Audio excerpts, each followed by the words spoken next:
had gotten her into trouble every time she allowed herself to believe it, so she pushed it out of her mind. She needed to focus on manifesting a hot meal and a place to spend the night, period. She fixed that positive plan of action in her mind and pushed through the front door. Whew, boy, the place was like something right out of a bad country and western tune. Smoke hung over the place, and a 5-piece country band occupied a raised stage at one end of the bar room. They played a twangy Garth Brooks tune in waltz time. No one was dancing. The men in the band were, by and large, a bunch of middle-aged geezers with beer bellies and wedding rings and receding hairlines, except for the fiddler. Jane stared at him for a moment, recognition washing through her. No question about it. There stood another peanut-brained weasel in the flesh. She could tell this because he was a big, powerfully built man with a ponytail and facial hair. He also wore a black Stetson, and a black shirt, and black jeans that hugged his butt and thighs, and a gem that sparkled from his earlobe like a black diamond. What was that thing? A sapphire? He was the real deal bad for any females who came within range package. Someone should hang a big yellow warning sign on his neck that said danger. Guys like him didn't rescue girls. They rode around on Harleys and were mean and tough and bad and got into lots of trouble with the local law.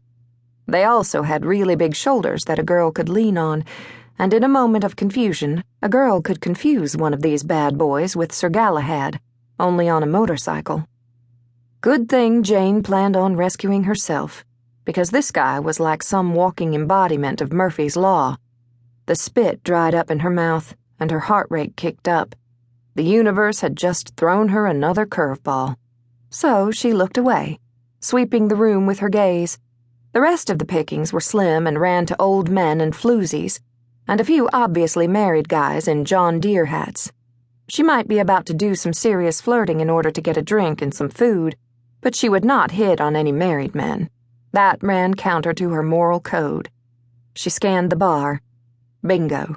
2 prospects, 12 o'clock. Prospect 1 wore a dirty Houston Astros hat, his chin propped up on his left fist as he watched the World Series game on the big screen television. He was devilishly handsome, but the words hard drinking scrolled through her mind. Jane turned her attention to prospect number 2. He turned on the stool, and she got a good look at him. He was a smaller than average guy, with sandy hair, a widow's peak, and regular features. He wore a blue work shirt with his name, Ray, embroidered above the right pocket.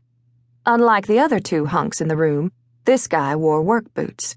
He wasn't a cowboy, and he didn't look dangerous at all. He looked up from his drink. Okay, he would do. Kindness shone from his eyes.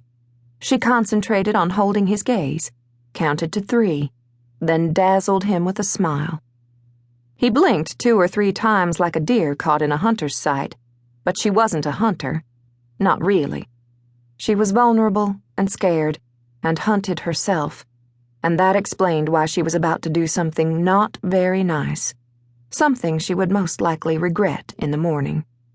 The bodacious brunette hit Dot's spot like the hurricane expected to arrive tomorrow. She wore high-heeled boots and a little tank top that barely constrained her assets. Clay Rhodes had never seen her before, which had to mean she'd just gotten off the 9:30 bus from Atlanta.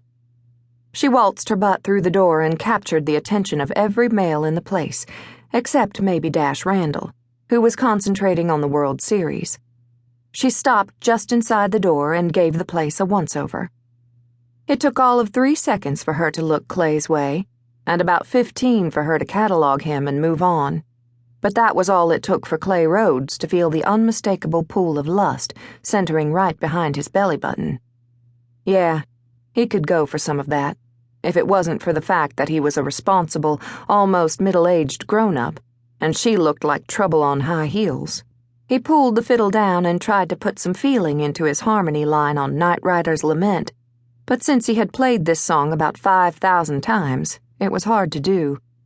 The little gal distracted him as she scanned the room. It didn't surprise him one bit when her sharp gaze lingered on Dash. The ex-jock was unaware of it, though.